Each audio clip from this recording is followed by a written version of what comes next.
ஆழ்வார் பெருமாள்கிட்ட கேட்குறார், ஒன்னே ஒன்று பவந்தமே காந்தமயந்தமர்த்தம், அது என்னது அப்படின்னு கேட்டால் யாச்சே அப்படின்னு ஒரு வார்த்தை சொல்கிறார் இல்லையா, அவருடைய யாச்சகமாக கேட்குறார். என்னது அப்படின்னு கேட்டால் அவிஸ்மிருதி துஷ்சரண அரவிந்தே, உன்னுடைய திருவடி வாரத்தில் இடைவிடாது நினைத்து கொண்டிருக்க வேண்டும், உன்னுடைய திருவடி வாரத்தில் என்ன பண்ணணும், பக்தி பண்ணணும் அப்படின்னு கேட்டுக்கிறார். ஆனால் பவந்தமே காந்தம் ஒன்றே ஒன்று அப்படின்னு சொன்னால் யாச்சே என்கின்ற வார்த்தையில் யாச்சகம் தான். பெருமாளில் நம்ம தயவு பண்ணி பெரிய கிருப்பை பண்ணி எனக்கு இது கொடுக்கணும் அப்படின்னு தான் கேட்குறோம். அப்படி கேட்டுக்கணும் அப்படின்னு சொன்னால் அவர் ஆழ்வாரே சொல்கிறார். அவருடைய குலசேகர ஆழ்வார் திருமொழியில் தலைவணக்கி கைகூப்பி ஏத்த வல்லார் அப்படின்னு சொல்கிறார். அதாவது தலையை வணங்கிக்கணும், தலையை குனிஞ்சு கையை கூப்பிட்டு ஏத்த வல்லார் அப்படின்னு சொன்னால் அவனுடைய புகழ் பாட வேண்டும்.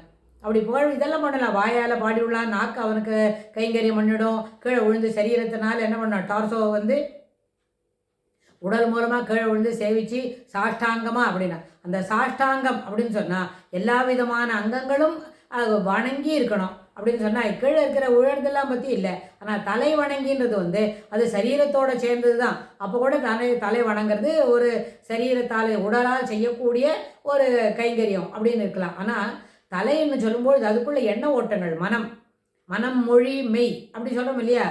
மொழி என்று சொன்னால் வாக்கு, அதனால் ஏத்த வல்லார் சரியாக போச்சு. மொழி மனம் என்று சொன்னால் அந்த மனத்தில் வந்து அகங்காரம் இருக்கும்.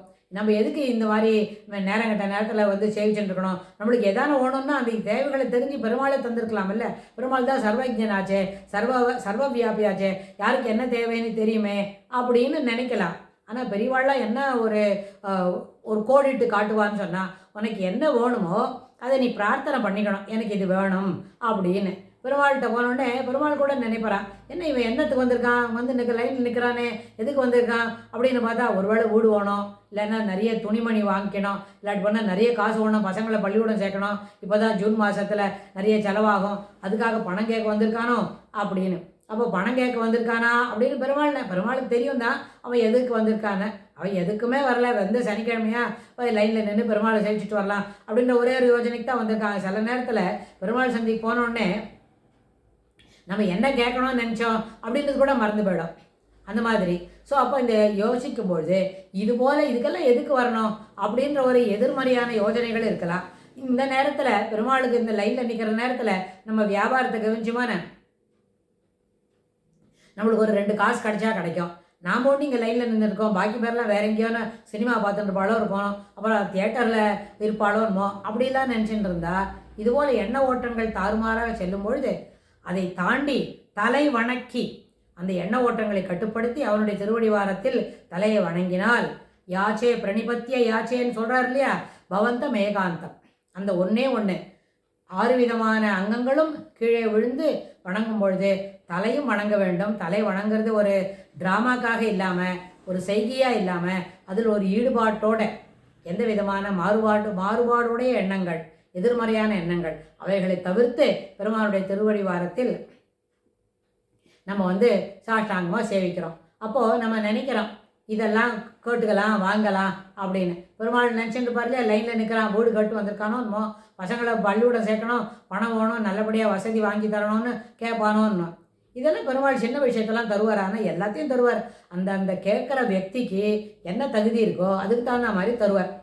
ஆனால் இப்போ நம்ம போய் காமதேனை பசுக்கிட்ட நிற்கிறோம், இந்த மாதிரி நம்ம இத்தனை பேர் கெஸ்ட்டு வந்திருக்கா, அவளுக்கெல்லாம் சாப்பாடு போடணும்னா அது சாப்பாடு கொடுக்கும். கல்பவருஷத்துக்கு அடியில் போய் நின்றுட்டு நன்னியை கண்டபடி சாப்பிட்டுட்டேன், ரொம்ப ஆயாசமாக இருக்குது, கொஞ்சம் குளிர்ந்த காற்று வீசினா சரியாக இருக்கும் அப்படின்னா அது குளிர்ந்த காற்று வீசும். அது அவ்வளோதான் தரும், வேறு இன்னும் தெரியாது. அதெல்லாம் கேட்டால் கூட தராது.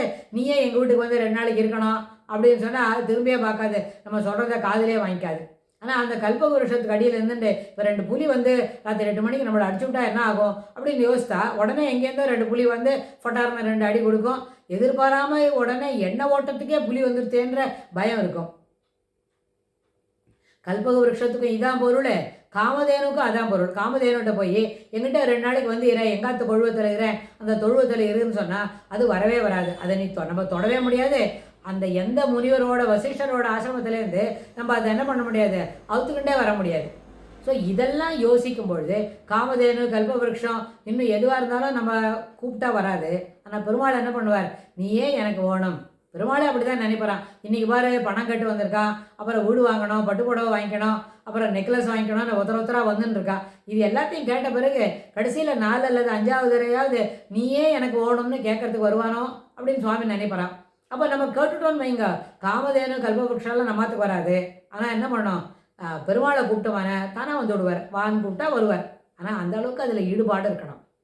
உண்மையாக ஹிருதயமாக ஹார்தமாக பெருமாளை நீ என்னோட வந்து இரு அப்படின்னு. அது இல்லாமல் அதே மாதிரி அப்புறம் இன்னொன்று கூட, பெருமாள் நம்மளோட தான் இருக்கார், அதை நம்ம புரிஞ்சுக்கணும். அதை ஒண்டி எனக்கு புரிஞ்சுக்கிற சக்தி கொடுன்னு கூட பெருமாள்கிட்ட கேட்டுக்கலாம்.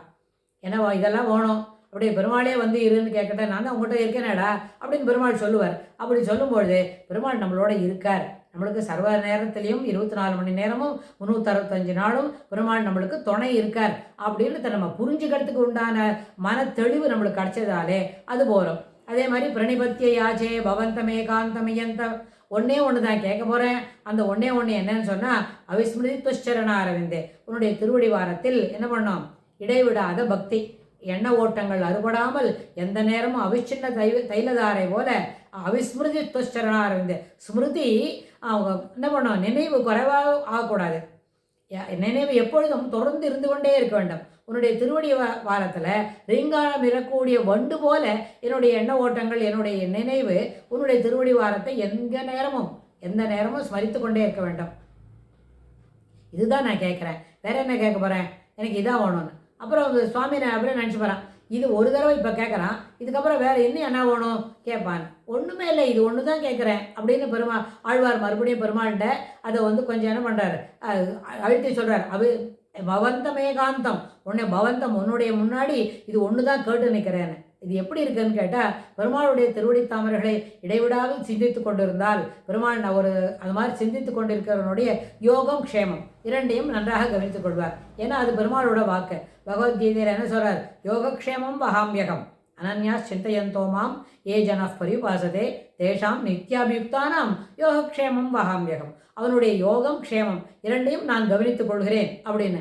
என்னது யோகம்னா என்ன, கிடைத்தற்கரியது கிடைப்பது யோகம். அங்கனம் கிடைத்தற்கரிய ஒரு பதார்த்தமோ சாமானோ ஒரு செய்தியோ ஒரு செயல்பாடோ நம்மளுக்கு கிடைத்ததுன்னு சொன்னால் அதை தொடர்ந்து இருந்து நம்மளோட இருந்து பார்த்துக்கிறது, அது க்ஷேமம். அதனால் பெருமாள் நம்மளுக்கு என்ன தேவையோ அதை அந்த யோகத்தையும் கொடுப்பார். யோகத்தை கொடுத்த பிறகு அது நம்மளுடைய தொடர்ந்து இருக்கிறதுக்கு உண்டான க்ஷேமத்தையும் தானே என்ன பண்ணுவார், அதற்கு முன்ன நின்று நடத்தி கொடுப்பார். அதுபோல் யோகக்ஷேமம் இரண்டையும் கவனித்து கொள்ளும் பொழுது அது பெருமாளுடைய வாக்கு இல்லையா, அந்த வாக்குனால தான் அதை தெரிஞ்சுனுட்டார் ஆழ்வார். உடனே என்ன பண்ணி கேட்டுக்கிறார், எனக்கு நீ தொடர்ந்து எனக்கு என்ன பண்ணணும், ஒன்றே ஒன்று தான், உன்னுடைய திருவடி தாவரையில் பிரணிபத்திய யாச்சே சொல்கிறார். அந்த புனிபத்தியம் சொன்னால் திருவடி 2 திருவடி தாமரைகளிலும் இடைவிடாது அறுபடாத எண்ணங்கள், அதாவது அவிச்சின்னம் கட்டை லிங்கே எங்கேயும் போகக்கூடாது, டீலிங்க் ஆகாமல் தொடர்ந்து தொடர்பில் இருக்கக்கூடிய எண்ண ஓட்டங்கள் உன்னுடைய திருவடி தாமரைகள் மீது இருக்க வேண்டும் அப்படின்னு கேட்டுக்கிறார். சரி, அதில் இதை கேட்ட உடனே தந்தோம் அப்படின்னு பெருமாள் மனசில் நினச்சிக்கிறேன்னு வச்சுக்கோங்களேன். அவர் என்ன கேட்குறார், அவிஸ்மிருதி துச்சரண அரவிந்தே. அப்புறம் இது நான் கேட்டேன் நீ கொடுத்தேன் அப்படி வச்சுக்காதப்பா, இது என்ன பண்ணோம், நீனா பெரிய மனசு பண்ணி மனமுவந்து இத்தகைய சிறப்பான எண்ண ஓட்டங்கள், எந்த சிறப்பு எந்த விதத்தில் அது சிறப்பு அப்படின்னு கேட்டால், இறைவனுடைய திருவடி தாமரைகளிலிருந்து நீங்காத எண்ணம் எந்த நேரமும் அப்படி இருக்கு. அதுபோல் எனக்கு ஒரு வரப்பிரசாதத்தை தர வேண்டும். முகுந்த மூர்தனா, முகுந்தனை கூப்பிட்டு மூர்தனா தலை வணங்கி என்ன கேட்டுக்கிறேன், நான் உங்கள்கிட்ட யாச்சகம் பண்ணுறேன், இதை எனக்கு நீ தர வேண்டும் அப்படின்னு கேட்டுக்கிறார்.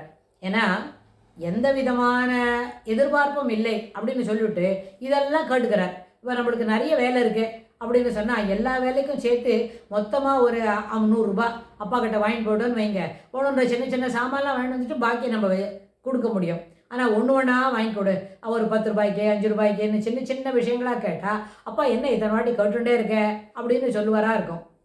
அதனால் மொத்தமாக சேர்த்து 100 ரூபா வாங்கிட்டு போனால் நம்மளுக்கு ஒன்றுன்ற சாமானெல்லாம் வாங்கி எடுத்துன்னு இதான்ப்பா மீந்ததுன்னு கொடுத்துடலாம். இல்லை அந்த மீந்தது கீப் இட் சேஞ்ச் அப்படின்னு அப்பா சொல்லிட்டாருன்னா அந்த பாக்கி இருக்கிற ரெசிடியூ அமௌண்ட் இருக்குமே பேலன்ஸு அதை நம்மளே கூட வச்சுக்கலாம். ஆனால் சாதாரணமாக நம்ம அப்பாவுக்கிட்ட கேட்கச்சே அப்படி இருக்கணும். பெருமாள்கிட்ட கேட்கச்சே ஒன்று தான் வேணும் அப்படின்னு சொல்லி கொடுத்துட்டா அந்த ஒன்றுக்கு தொடர்புடையது எல்லாவற்றையும் அதோட கூட சேர்ந்து என்ன பண்ணோம், அது லிங்க் கட் பண்ணிக்காமல் தானாக தொடர்ந்து எல்லாம் நிற்கும், வந்துகிட்டே இருக்கும். ஒரு தடவை வந்துடுச்சுன்னு சொன்னால் பெருமாளுடைய அனுகிரகம் பரிபூர்ணமாக கிடைக்கிறதுன்னு சொன்னால் தொடர்ந்து அதற்கு தொடர்புடையது எல்லாமே ஒன்று ஒன்றா எல்லாமே வந்துடும். அதனால் பெருமாள் இந்த ஸ்லோகத்தில் ஆழ்வார் கேட்கும்பொழுது என்ன சொல்கிறார்? பிரணிபத்திய யாச்சே பவந்தம் ஏகாந்தம் இவந்தமர்த்தியம் அவிஸ்மிருதி துச்சரணா அரவிந்தே பவே பவே மேஸ்து. எத்தனை ஜென்மங்கள் எடுத்தாலும் எங்கேயெல்லாம் மே அஸ்து பவே பவே மே அஸ்து, அது என்னிடத்தில் இருக்கட்டும், இருந்துட்டோம், அதுக்கு நீ அனுகிரகம் பண்ணு, இருந்துவிட்டோம் அப்படின்னு சொன்னால் நானே வச்சுக்கிறேன்னு சொல்லலை, அது இருக்கட்டும். அந்த மாதிரி ஒரு எண்ண ஓட்டங்கள் வந்து அது என்னோட இருக்கட்டும். எத்தனை ஜென்மம் எடுத்தாலும் பவந்தம் ஏகாந்தம், இந்த ஜென்மத்திலேயே எனக்கு என்ன வேணும்னு கேட்டால் ஒன்றே ஒன்று தான் வேணும், அது என்னோடய இருக்கட்டும். பவே பவே, இந்த ஜென்மத்தில் மட்டும் இல்லை, எந்த ஜென்மத்தில் எத்தனை பிறவி எடுத்தாலும் உன்னுடைய திருவடி தாமரைகளை அனவரதும் நினைத்து கொண்டிருப்பவனாக நான் இருக்க வேண்டும். அத்தகைய வரத்தை எனக்கு தா, அதுபோல் எனக்கு தந்தருள் அப்படின்னு கேட்டுக்கிறார். என்ன அவிஸ்மிருதி துஷ்சரணாரவிந்தேன்னு கேட்டுட்டு பவே பவே மேஸ்து பவப்பிரசாதாத், உன்னுடைய பிரசாதமாக அது என்னிடத்தில் எப்பொழுதும் இருக்கட்டும், மே அஸ்து அப்படின்னு சொல்லி கேட்டுக்கிறார். இந்த ஸ்லோகத்தில் இப்படி விரிவாக பார்த்தோம். அடுத்த ஸ்லோகத்தில் ஆழ்வார் இன்னும் என்ன பெருமாள்கிட்ட கேட்குறார்? இதே கருத்தை தான் இன்னும் கொஞ்சம் விவரமாக விளக்கமாக தனித்தனியாக கேட்குறார். அடுத்த ஸ்லோகத்தில் இன்னும் ஆழ்வார் என்ன கேட்டாருதுன்னு நம்ம பார்க்கலாம். குலசேகர ஆழ்வார் திருவடிகளே சரணம். ஸ்ரீ கிருஷ்ணாய துப்யம் நமஹ.